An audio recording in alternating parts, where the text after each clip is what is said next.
Hey everyone, welcome back to another bullet train devlog.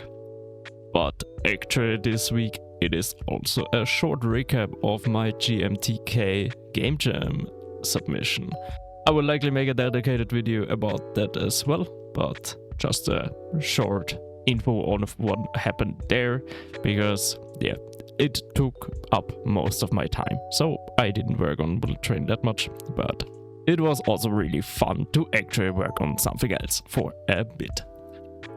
But let's start with bullet train. So what you see here is my very beautiful first implementation of the Hydra boss. Already very finished, as you can see. It is basically perfect, I would say. No, jokes aside. Yeah, I just got it into the game and into my general boss systems, but yeah, not much more than that. I started with some abilities, but yeah, they are all very rough for now. Basically just taking abilities that already existed and slapping on some other visuals. My other main focus in bullet train was also on balancing the normal gameplay a bit more, which I feel like are now at a bit of a better place than they were last week. But yeah, especially visually, I think there's still a lot of room for improvement. But yeah, gameplay wise, I think they are already a bit better. Yeah, that was basically it for bullet train. I will do more next week again, and yeah, will be more active then. But yeah, let me go shortly over my Game Maker's Toolkit submission. Star Grabber. Yeah, so it is a precision platformer. You play as this funky little entity, and yeah, your task is to reach the finish line every time. The main gimmick is that you can pull yourself towards stars in this very momentum-based fashion. But the other gimmick is that once you release, the star will turn into a black hole and force you to beat the level quickly.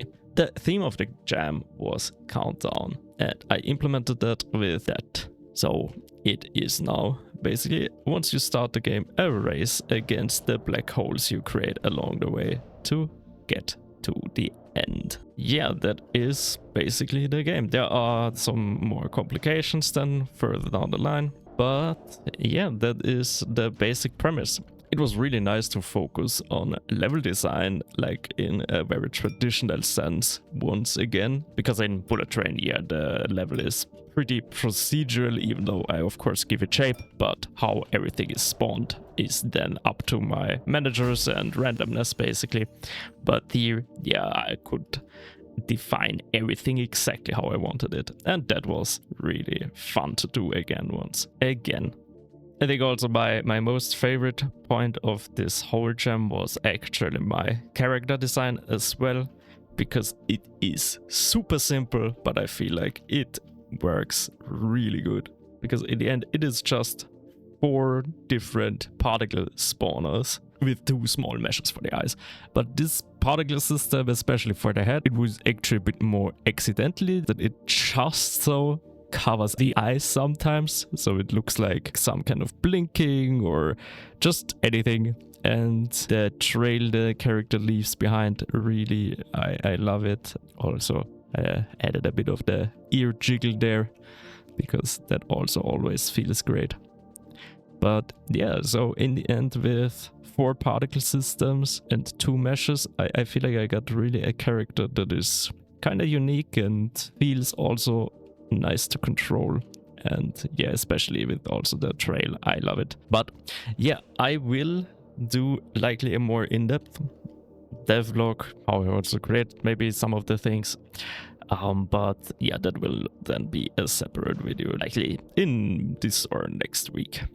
But yeah, if you want to play it, it's available on itch. You can play it directly in the browser. You will find the info in the video description. But with that, I will see you next week, but likely with a more regular bullet train video then again.